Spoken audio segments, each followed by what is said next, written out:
Okay, doing a little live coffee with Brent. Don't have coffee. Do have some more coffees in me. I know I might make some mistakes here, but I just want to go ahead and get this out here. So I was, there's a phrase you're probably familiar with.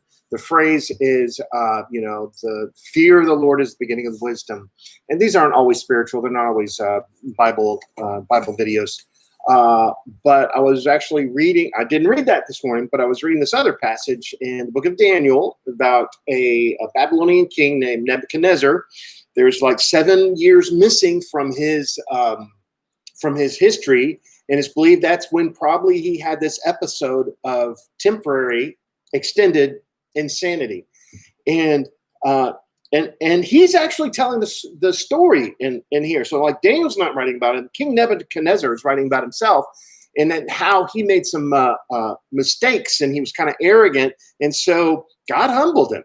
And he spent like 7 years of insanity and humiliation. And at the end of this time, he acknowledges that God is God. He honors God.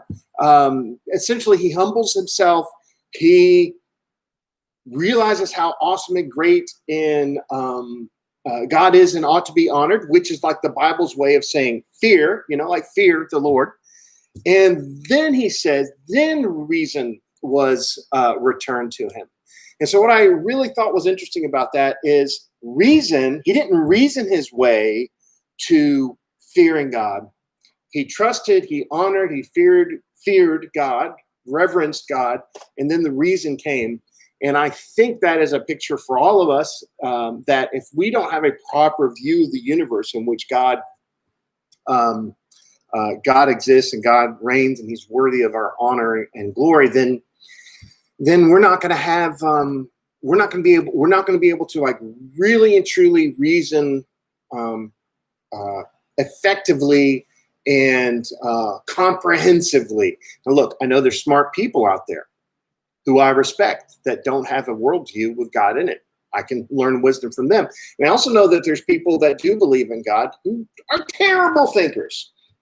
That's not what I'm saying. I'm saying is this is an example of, and this is from a guy who's very powerful, but he acknowledged that he needed to acknowledge God, and then reason came along. And so, I'm a big believer in science and data and reason and being rational. But at the same time, I realize that there's a faith element. We're wired that way. And if we ignore that, we're going to miss something. And there's going to be a missing part of the equation as we try to figure the world out. All right. Speaking of figuring things out, I'm going to try to end this stream. And, oh, look, it says in stream. So I'll see you later. Yes, I want to end the stream.